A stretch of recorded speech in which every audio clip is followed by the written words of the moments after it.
Hey everybody, it's David W. Stock here. It's Psychology and Emotions Monday. Sometimes I call it Motivation Monday or Mindset Monday. But today we're going to talk about a different topic. We're going to talk about something that touches the lives of millions of Americans and Canadians every day. It is called depression, and I know it's touched my life at times. And I bet you it has touched yours. So I brought my friend Laura on to talk about her struggles and her wins and her losses and her experiences with depression. So hi Laura, how you doing? Hi, I'm doing well, thanks. How are you today?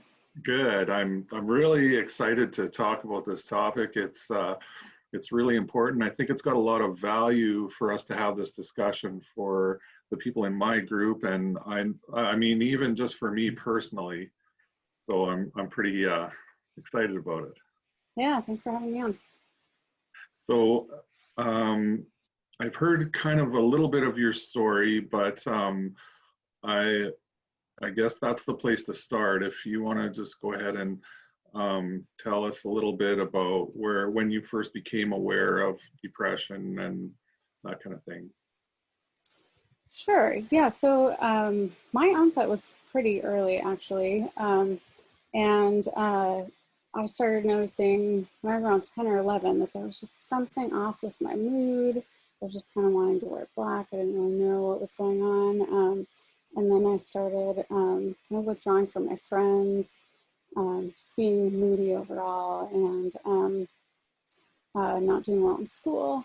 And so my parents took me to see my doctor, and she diagnosed me with depression. And then I found out that my mom actually had depression. And my mom has come to understand that hers is significantly related to hormones and her cycle. And I've found that to be pretty much the case with me as well. Um, but, it started out with trying different medicine. And the first one, the doctor had told me, if this medicine's going to work, it's going to start working within 3 weeks. And when it hadn't worked, 3 weeks to the day, I brought in a water bottle full of wine to school and drank it all on my lunch break. And it was just the beginning of me trying to self-medicate. And thankfully, I was in a really supportive place, and they saw that as a cry for help. And so they were trying to help me work through some of that. But I just found that the pressures of that school weren't best for me at the time. So then I moved to public school and kind of Well, fell in with the wrong crowd. I hate But to interrupt you, but no problem. what when when you started the medication, what age were you then? I was 12. 12 years old. Yeah. Yeah. And and so that was also the time when the when the wine incident happened. Yes. Yes. The wine incident, which, at the time I was at this very prestigious, uppity private school, and these things didn't happen there. And I was like walking down the hall going, I'm drunk, Oh as my. I drank so much that I made myself sick and had to have people helping me walk down the hallway.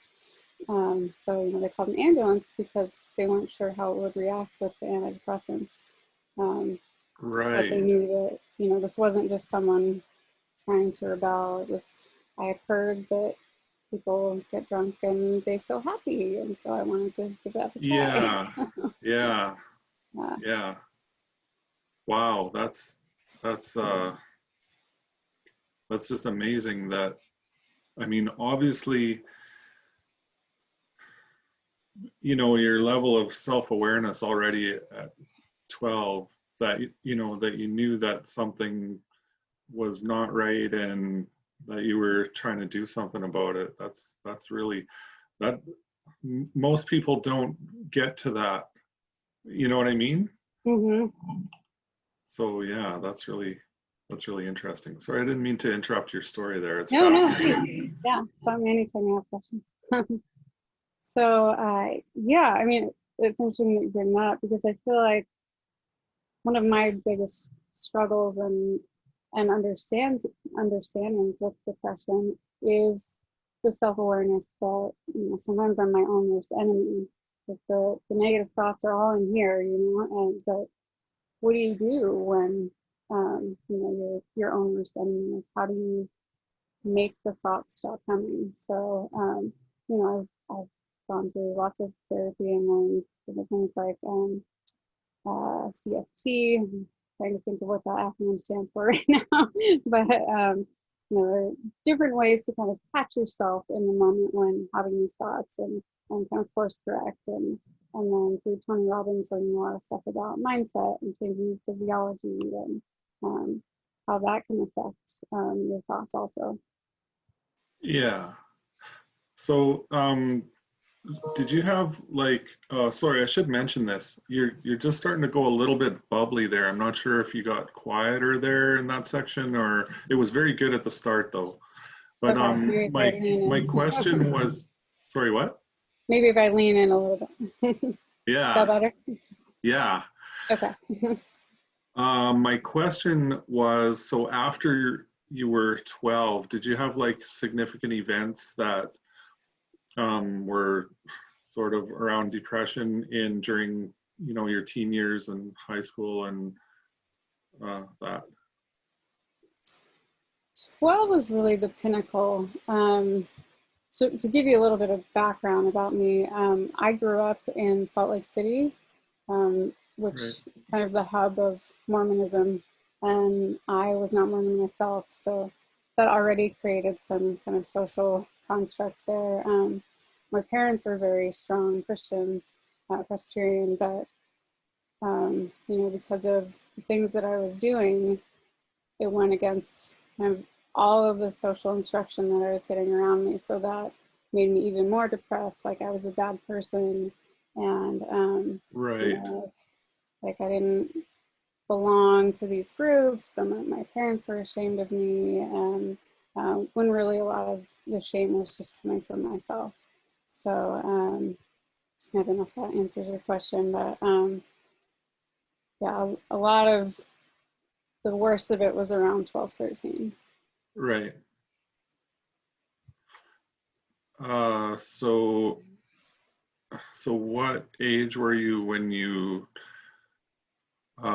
felt like you were kind of starting to address it in a positive way, and what strategies did you use?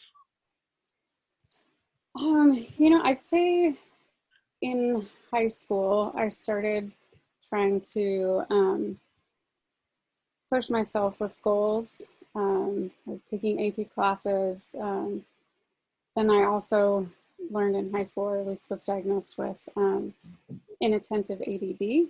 And, there's some interesting things there where they call it comorbid when you're diagnosed with multiple things. Right. Um, Also, like chicken or the egg, it's like Yeah, it can be right. tied Yeah. to so many things, nurture, nature. Um, so is it genetic? Because when I was diagnosed with it, and I was reading this great book, Driven to Distraction, my dad was like, "Oh, that's me." So I was like, "Okay, so maybe I got depression from my mom and ADD from my dad." you know? But so I was trying to make changes, but still, when I was trying to push myself further, or push myself harder, um, these limiting beliefs would really come up, like, "Oh, I'm not good enough. I'm not as smart as the other kids in this class. Like, what am I doing? I'm never going to be on their level." Um, so, it's really been recently that I've been dealing with a lot of the um, self-limiting beliefs and imposter syndrome, because a lot of times I would just push through painfully through these thoughts, like going up in my career, but it really was a struggle. I would kind of go in these 2.5 year cycles where I'd be pushing really hard, and then I would get sometimes constructive, but sometimes negative feedback, and I just didn't know how to take it. And it's that, to me, if someone's talking about my work, it's a reflection of me and a judgment of me as a person. And so I'm there saying, "Oh, you could do better at this, or here's some ways you could improve." But I'm hearing, "I'm a terrible person. I'm not good at my job. I'm not good at anything." Right.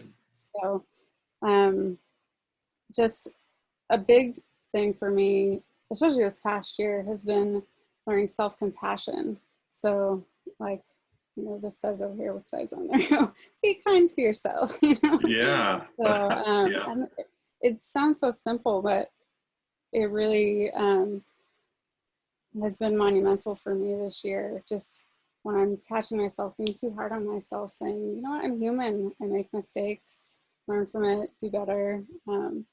So that's an important factor to remember. Yeah, and there's some important distinctions there too, because this isn't something that we are taught in school at all. Um, No, absolutely.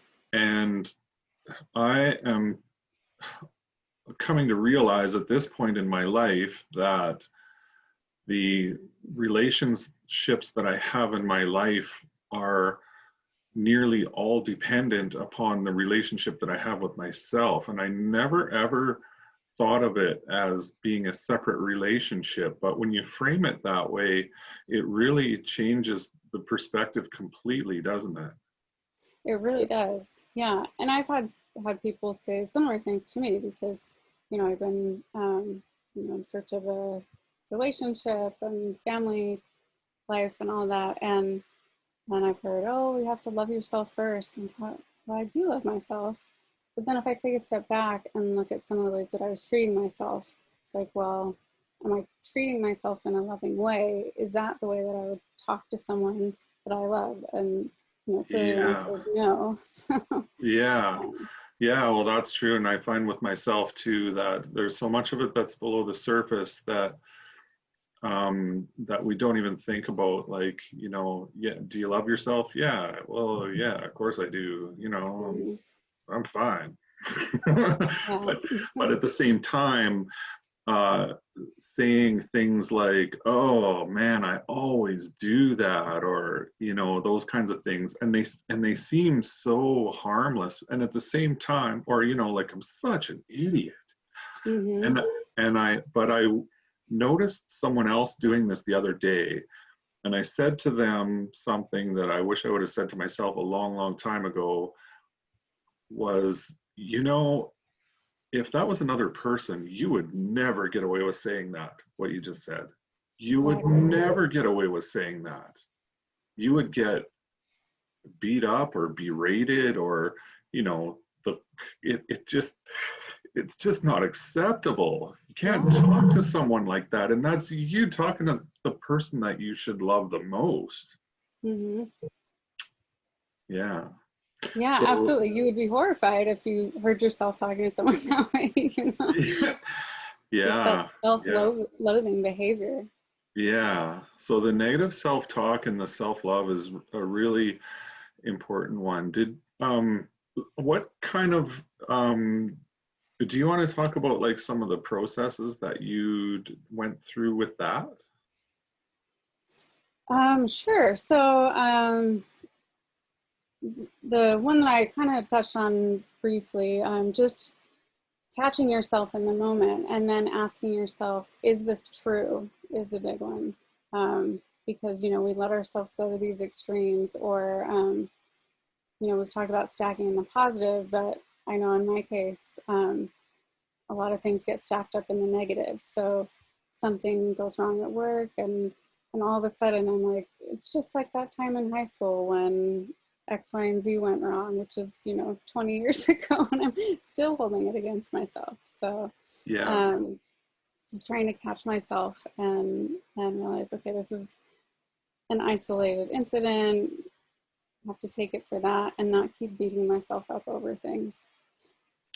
Yeah. Yeah, for sure. And so what I found helps a little bit with the forgiveness part of it is that I've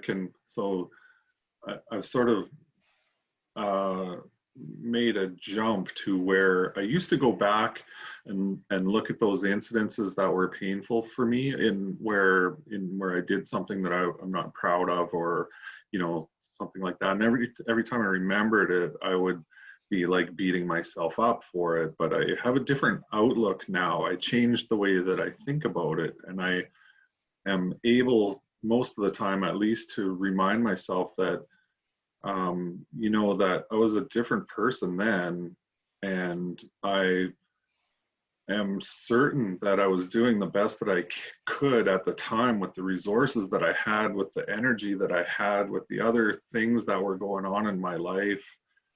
And, you know, and so I'm able to just look back on those memories and just sort of forgive that person for, you know, just doing the best they could with what they had to work with at the time, and knowing that, you know, if that exact same situation came up today, that I would be better able to handle it. And then the third part of that is to even be grateful for the event, because probably it made me a lot stronger. Definitely. Yeah, when I look back, I'm kind of shocked at some of the things that I've gotten through for sure. But I think that's an important point, is one way that I do try to get through some of these things is to think, what am I supposed to be learning from this? What is the purpose of this moment in my life right now? Because I do truly believe that everything happens for a reason. And I really like Tony's saying that, you know, life is happening for us, not to us. A lot of good takeaways from him. But yeah, just that mindset and thinking that everything is a learning opportunity. And so, you know, just trying to find the lesson in it. Yeah. So most of your, from the sounds of it, most of your being able to deal with this depression on a daily basis and changing it and changing the way that you are on a daily basis has come about mostly just through conscious thought and through changing your unconscious patterns. Without, I mean, to an extent, there has been some medication involved, but it's not. Are you on medication still? I'm slowly tapering off of it. And actually, recently I did something called TMS. It's transcranial magnetic stimulation. They put this cap on with Can you give me that TMS one more time? transcranial magnetic stimulation. Yeah. Okay. So the magnets send signals to a certain spot in your brain that supposedly affects depression. And I have to say, it did wonders for me. It's a fairly new therapy. And I went once a day for about 20 minutes for 36 sessions. And yeah, it really made a big difference. Because I was doing well, and then, you know, the pandemic hit, and I'm a pretty social person. So Yeah, yeah, being stuck in an apartment by myself was pretty taxing. So I'm sure it wasn't a yeah, lot of people. So yeah, so for sure. yeah, that definitely was a big help for me. And you know, it got me to a place where I was able to absorb some of the things that Tony talks about, because you know, at the really low times in depression, sometimes just getting out of bed is a struggle. So you know, I don't want people to think that it's always that easy of just changing your mindset. Like sometimes it's about being compassionate to yourself and also applauding yourself for even the small wins. Like, okay, I took a shower today, you know, like I fed myself, you know, because sometimes when you're in that low, you know, you just don't even see the point of anything, or it's just energetically hard to pull yourself out of bed. Yeah, yeah, for sure. So I'm gonna have a coming out moment right now. I've never seen a doctor or a therapist specifically about this, but I have had days, and I don't have them marked on the calendar, but they're not unregular either. There seems to be a bit of a pattern to it, but I have had days where I have big ambitions to do a lot that day. And then, you know what? By the end of the day, I'm like, wow, I can't even believe that I managed to feed myself. You know, getting out of bed, making some food, and leaving a big mess in the kitchen, that's all I could accomplish that day. And it's mystifying to me. It doesn't happen a lot, but it seems to have, for me anyways, it seems to have about a 36-hour kind of window. So I wake up in the morning thinking I'm going to get a lot done, and then nothing happens, and then I go to bed that night and I wake up the next day and it's kind of the same. It's kind of a repeat the second day until about sometime in the late afternoon. Around 4 p.m. I really start to feel good about myself again, and things start to happen, and then it's the end of the day. But the day after that is usually a big production day. You know what I mean? Yeah. I don't know I how mean, it that's works good to for you, if recognize. you have like a couple days cycle or anything like that. Yeah, well, I mean, similarly to my mom, I have found that it can be tied to hormones. So usually it's a couple of days for me, sometimes a whole week. And then also seasonal depression is big for me. Like I'm super light affected, so I don't know that I could ever live in Canada. Yeah, yeah, yeah. We have some pretty wild swings in daylight hours, though. It's pretty interesting because, right, well, a month ago or maybe 6 weeks ago would have been pretty close to our longest day of the year. And so the days are starting to get shorter now, and noticeably now, but the longest day of the year is the sun goes down at like 10 o'clock at night, 10:30 or something like that. And then, yeah, and then it comes up at like 4.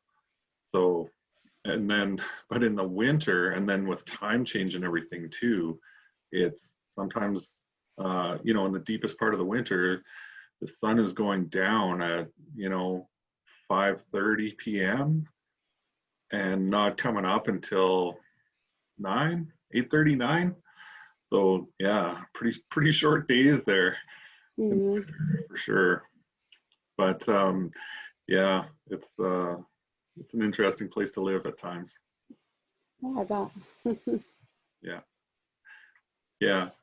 So have you had um, any kind of events in your professional life that were um, related to depression, as far as um, I don't know, like missing out on a promotion or things like that?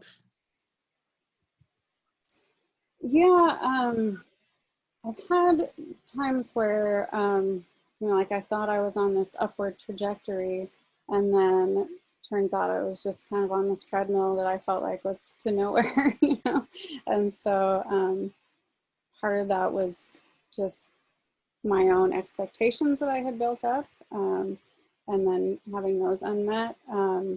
But that did sink me into depression. And kind of what I found shakes me from that is just completely shaking up my life. Like I quit my job, I moved across the country. I just went kind of in search of a new life. So Yeah, I will say that I've been pretty brave in trying to deal with my depression and trying to fix things, but doesn't mean that it doesn't pop its head back up. yeah, for sure. It's a bit of a struggle at times, but that's interesting that you say that, because I kind of feel the same way, that if there gets to be a point where uh, you just kind of say to yourself, like, you kind of recognize what's happening and you recognize that you're going downhill, and you just kind of say to yourself, you know what, this is it. This is as far as I'm going. I'm not going any further down. This is it. That's over. Got to do something, anything. Right, right. Yeah, yeah. So with me, that was how I started this group in the first place, and it it has been uh, quite an interesting experience, that's for sure. It's been a great way for me to You know, throw some challenges out for myself. Well, it started out with really, really small, right? Like, because when you're stuck, you just need anything, right? Anything. Momentum is the key. And if you throw something big at yourself when you're already stuck, it just seems too big, and then you don't get that momentum from it, even if you make an attempt at it and then fail. But if you throw something small out there that's easily doable and you do it, then you're just like, hey, that was I'm all right. I'm okay. Yeah, I can do stuff. So the first thing I did was I stopped watching Netflix at 8 or 9 p.m. at night, and that was it. That was my like my moment. My like I said I'm changing something today. This is it. I'm changing something, but it has to be something small. What's the smallest thing I can change? What's the smallest thing I can change? And that was it. That's what came into my mind. And I did. And I even like put it into my Google Calendar because I wanted to do something else. So I put in like read books or you know, write or whatever. So I put that into I have a Google notification to this day that pops up at 8 p.m. and it says read, write, or listen. So it reminds me to not only to not watch Netflix, but to do something constructive and non-screen related in that time. So that was the first thing I did. And sometimes that's all you need to get going. It just a little momentum, right? Yeah, that's great. Yeah, and I have found journaling really helpful, especially if I'm just stuck in my thoughts, just getting it all out on paper, just, kind of doing a mind dump, especially, if there's not someone available to talk to or you're not comfortable talking to someone about it, just writing out your thoughts can be really helpful. Yeah, for sure. So if you were talking to someone who had depression right now, what would you tell them were the three things that helped you the most? As in, I don't know if you want to do that chronologically or like if you're going into a low energy period, um, what, or when you become aware that you're in a low energy period, what do you do? I would say one is to find something that excites me to pull me out of it. I think that kind of goes to Tony's reference to physiology, like thinking about my dream life and wanting to travel and, be a digital nomad, and then pursuing that and moving to California, making a drastic change. And I think that has really helped me just either if it's changing the job or moving somewhere else. I think sometimes you have to do something that's kind of scary but that excites you, to make a drastic change in your life. So that's one big one. I think also keeping your core people around, because when you get really low, even if you know that's where you are, sometimes it's hard to reach out to help. And I'm lucky enough to have some really close friends who care about me, and so when those times have happened, they show concern. They reach out to me like, "Hey, I've noticed you're not coming around, or you seem kind of down," and being willing to be vulnerable and open with them, um, because what I really found, in talking to people and being open about my experiences with depression is, like you said, there's so many people affected by it, but a lot of people don't want to talk about it because of the stigma. And once I start talking about it, someone will say, "Oh, my mom has depression, or my dad's bipolar, or whatever." So I think not being afraid to ask for help, because I think that's a huge sign of strength, not weakness. Um, so yeah, I think those are the three. Yeah, for sure. All very important, for Yeah. sure. Um, so I don't know if I have the, if, do you think we've covered all the questions? I just want to go back in my messenger here right now, real quick here, Sure. and just see. The physiology thing is so important, right? Because it's just, it's just, it's very effective. It's instant. And I think that it can become a habit too, right? Like, you know, just doing a little dance or whatever. Yeah. If you have that sort of built in, you're like, oh my God, I'm feeling terrible. I have to do that dance now. You know what I mean? Just like do it. Yeah. Oh, I I, love dancing. I don't know what it is about it. Like something, it just like takes me to a different world when I'm dancing. Um, yeah. So yeah, love well, others. that's the physiology of emotions for sure. Hmm. Yeah. I'm trying to think about other stuff. Some other things that I know kind of that affect my mindset in a negative way is if I get too caught up in comparing myself to what other people are doing or what I aspire to be.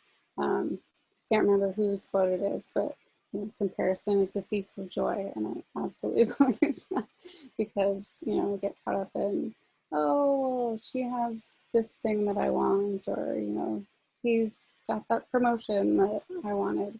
Um, and then getting down on myself, like, why wasn't I good enough? I think that's the core belief, you know, that it comes down to is I'm not good enough. And so really trying to address that. And I think also going back to nature, nurture, a lot of times depression can come from trauma that you haven't dealt with. And so I've been, you know, through therapy dealing with some of that. So, you know, I don't necessarily think medication's always the go-to. It's a personal decision for sure. But yeah, maybe therapy is the right answer for somebody. And while some of these mindset things can be really helpful, I think there definitely is also the concept of toxic positivity where you know just thinking that you can think away the depression doesn't always work. Right, You know? right. So in fact, like I wish it were that Yeah, easy. let's acknowledge that it's real. Yeah. It's not, yeah, this is no like, you know, uh, it's not all roses, right? It's not, Right. oh Like, yeah, well, I just think, I just changed the way I think. Yeah. right. So And yeah, you get I so just notice that frustrated. I'm depressed and then I go, well, I don't want to be depressed. So then I'm not. Right. Exactly. Like, you think I want to feel this way? I would get so frustrated when I would hear people say, oh, well, happiness is a choice. So, do you So think that I yeah, want that, to be unhappy? yeah.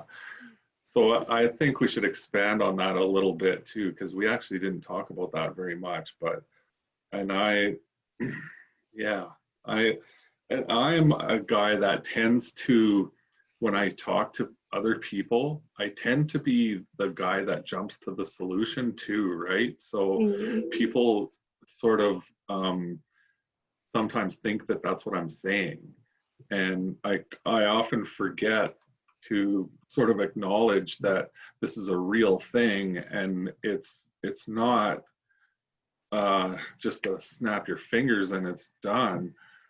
um, it's what we're talking about is subconscious patterns that are hardwired into your brain, and they don't just change just because you think of flowers. Yeah. So there's, they can change though. I think it's important to know that they can change, that they do change, but it's just like any other habit. It takes, I did a whole bit on changing habits, and I think it probably applies. The two parts of changing a habit, one is the discipline to have, you know, to make that conscious effort until it becomes ingrained. And then the other part of it is having the emotional leverage or the emotional tie to wanting to change the habit. And so you can probably think of examples where someone has changed something about their life in almost instantly just because they had so much emotional drive to do it. Mm-hmm. And then other times when, there's just not the urgency or whatever it is to make that change, that it's a lot harder, and it takes discipline, it takes willpower, that those things that I hate so much. Yeah, no, and I think that's a great distinction. It's that it's not, oh, I want to be happy. It's I want to change. Like you have to want to seek out the help and sometimes put in the work. But it can be, little baby steps wherever you are on your path. You don't just flip the switch and, become happy. So just accept where you are on your journey and give yourself compassion for that, because you have to build your way up. Yeah, for sure. Yeah. But yeah, that's my whole thing. I'm very fond of telling people that they can change the way they think. And sometimes I forget to just acknowledge that, you've probably been thinking this way for a long time. And for me to just come along and go, oh yeah, that's easy. It's probably a little off-putting, right? So, but it's the reason why I'm like that is because I'm just discovering this myself too. And it's one of the most powerful things that I've learned from Tony Robbins, is that you can influence and impact and even change all of your emotional patterns, your thought patterns, and literally change the wiring in your brain. You just have to know how. And it's the knowing how. It's not having those little tricks in the toolbox that makes it hard, for sure.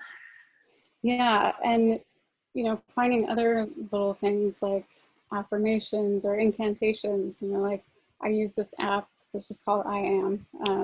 They have a free version that I use, and they pop up on my watch, every now and again, that says, like I am great or whatever. And in the beginning, you think like, oh yeah, I'm enough, and you might not believe it, but the more you hear it and the more things pop up that you're like, yeah, I am amazing, until you actually believe it and you feel it. And yeah, it's been helpful. Yeah, yeah.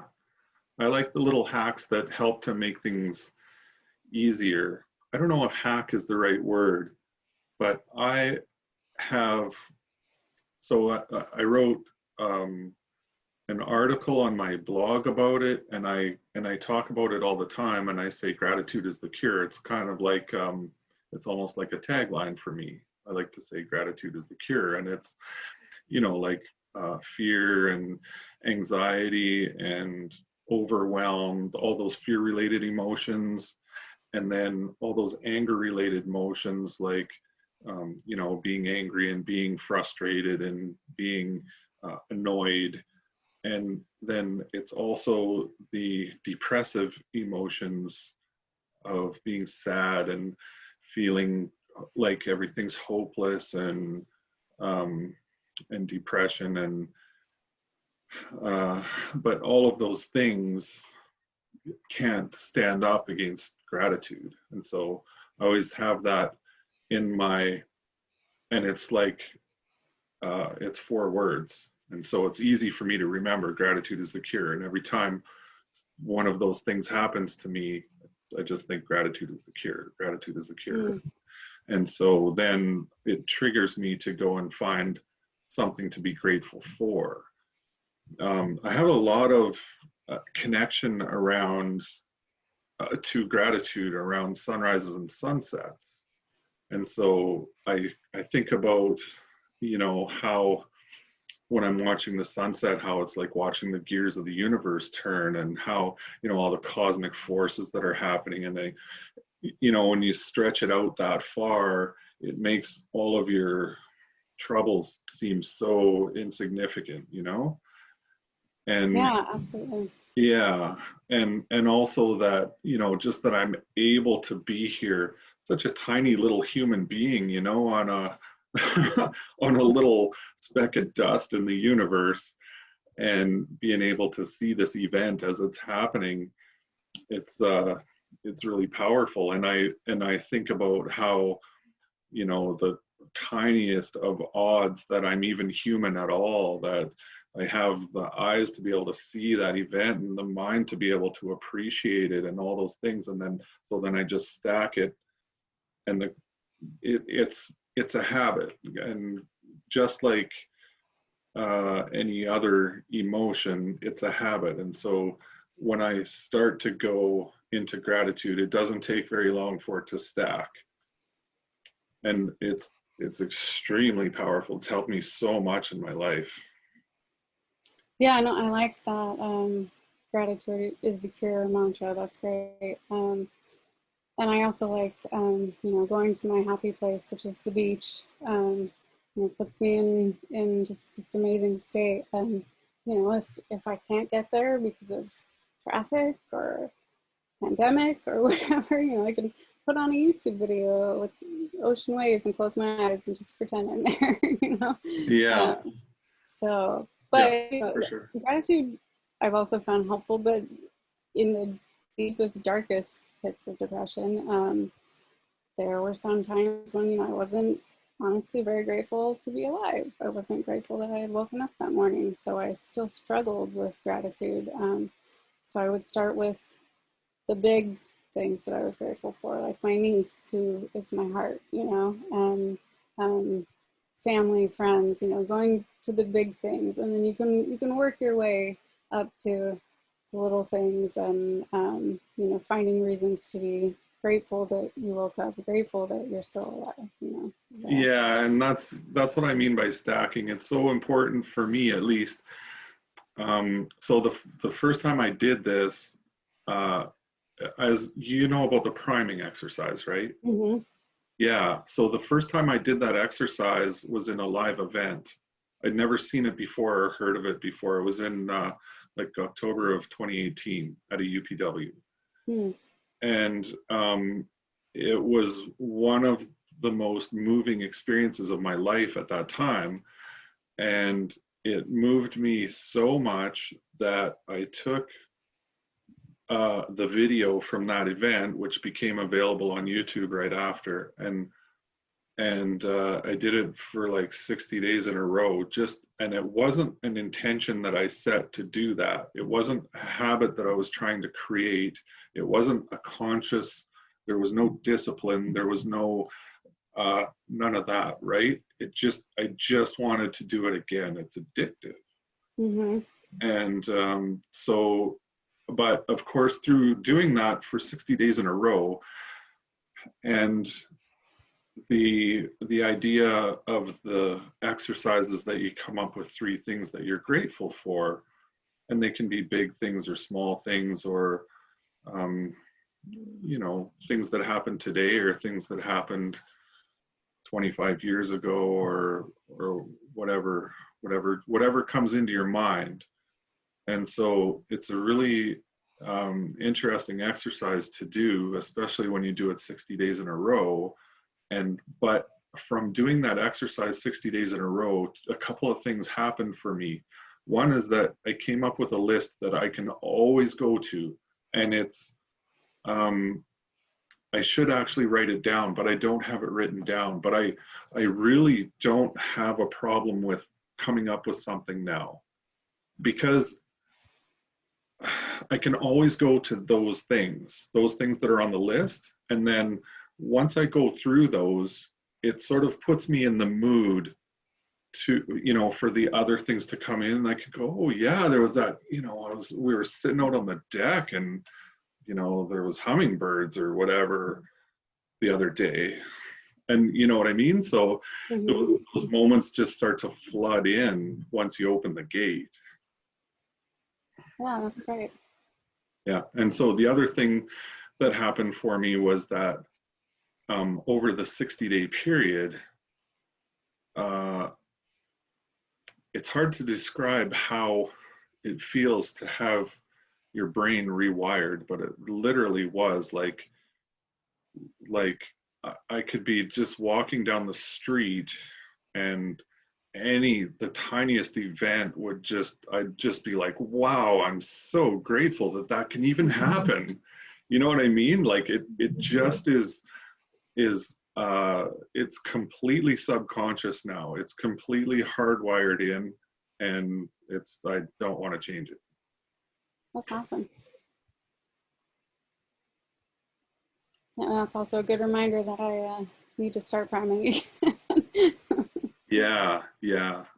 And I'm not gonna lie, there was days when I was doing it when I got to that point where I was like, oh man, now I gotta think of stuff. Like and it sort of, even though starting it was like almost an automatic kind of habit, but then when it got to that point, it still was, you know, it took that much time for it to get hardwired in.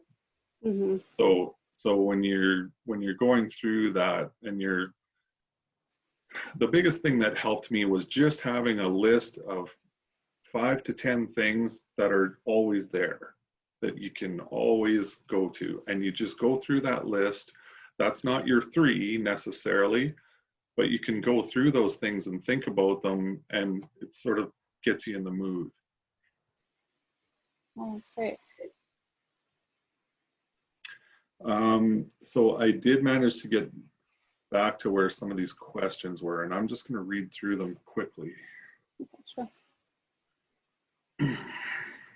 I'd like to know how they worked through it, what kinds of things they tried, when it started, who was their... There's like a flood of questions here. I think we answered all of those. Who was their biggest support if they took medication? So we did answer all of those. And who was your biggest support? So that was a really great talk today, Laura. I really enjoyed it. I'm excited that I was able to have you on, and I hope that you got a little bit out of it too. Yeah, And, absolutely. I'm so grateful that you came and talked to my people, and because I know that, and I'm not going to name names, but I know specific people that are really going to get something out of this conversation that we just had. So Oh, that's I'm awesome. That super makes me feel grateful that great. you came. No, I really appreciate you having me on, because, you know, like I said, so many people are afraid to share their stories. And I really feel like that's maybe part of my lesson from this is figuring out how I can help other people that are going through this, even just by talking about my experience. So thank Yeah, you. yeah, you're welcome. Okay, so we're going to end it there. And I'm just going to hit the